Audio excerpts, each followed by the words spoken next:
आज संपूर्ण विश्व इस्लामिक कट्टरता का किसी न किसी रूप में सामना कर रहा है।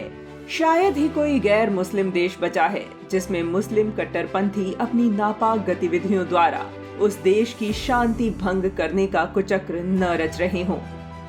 आज हम आपको बताएंगे आजादी से पहले की एक ऐसी घटना के बारे में जिसने फिर से एक बार सिद्ध कर दिया था कि मतांध लोग मजहबी कट्टरता को सर्वोपरि रखते हैं।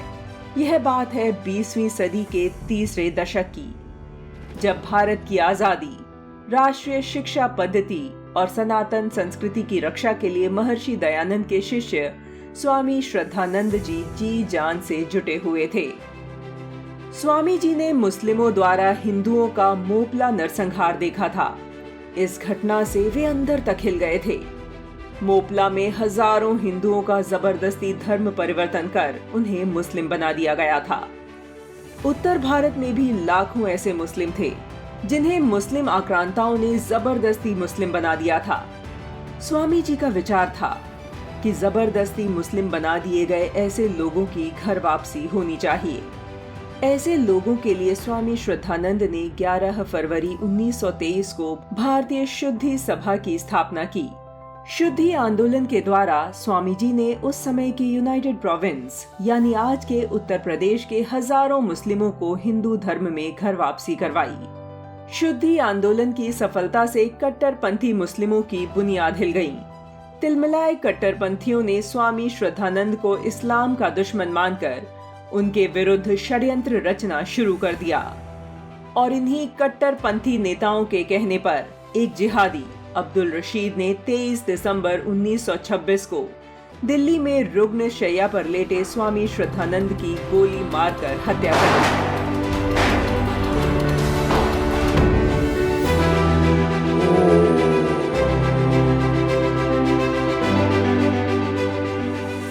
स्वामी जी की हत्या ने तत्कालीन भारतीय समाज को हिलाकर रख दिया।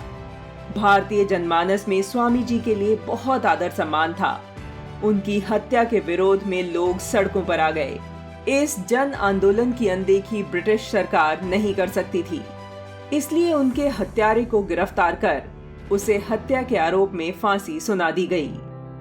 लेकिन तुष्टीकरण का असली खेल रशीद की गिरफ्तारी के बाद शुरू हुआ।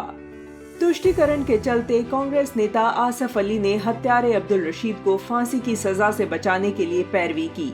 वहीं अब्दुल रशीद को पागल सिद्ध करने की भी कोशिश की जाने लगी जिससे उसे फांसी न हो। दूसरी ओर मुस्लिम समाज उसे गाजी बनाकर उसके महिमा मंडन में जुट गया। राशिद अली की कट्टरपंथी जिहादी सोच का अनुमान आप इस बात से लगा सकते हैं कि हत्या के बाद एक अखबार ने हत्यारे राशिद की मानसिकता को उजागर किया। राशिद ने कहा था कि मैंने एक काफिर को मारा है, मैं जन्नत में जाऊंगा। उसके कृत्य की निंदा करना तो दूर, मुस्लिम मौलाना मोहम्मद अली ने उसे कौम के लिए बड़ा ही बहादुर बताया था कि कितनी दिलेरी से वह एक काफिर को मारने की बात स्वीकार कर रहा है। जब हत्यारे अब्दुल राशिद को 1927 में फांसी दे दी गई तो उसके जनाजे में हजारों की संख्या में मुस्लिमों की भीड़ उमड़ी। यहाँ तक कि पूरे भारत की कई मस्जिदों में उसके लिए विशेष दुआएं भी मांगी गईं।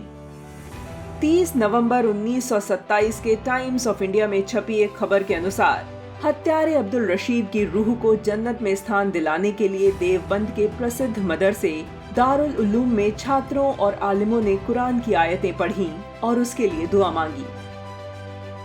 मशहूर लेखक दिनकर जोशी की टैगोर पर लिखी किताब गुरुदेव में स्वामी श्रद्धानंद की हत्या पर गुरुदेव रविंद्रनाथ टैगोर की प्रतिक्रिया का उल्लेख है। टैगोर ने कहा था कि मैं हर तरह की सांप्रदायिकता का कड़ा विरोध करता हूँ, लेकिन मैं ये साफ साफ कहना चाहूंगा कि ऐसी मुस्लिम आक्रामकता को अगर हम गंभीरता से नहीं लेंगे और अगर हम इसे सहन कर लेंगे तो इसका अर्थ आक्रामक तत्वों को बढ़ावा देना ही होगा।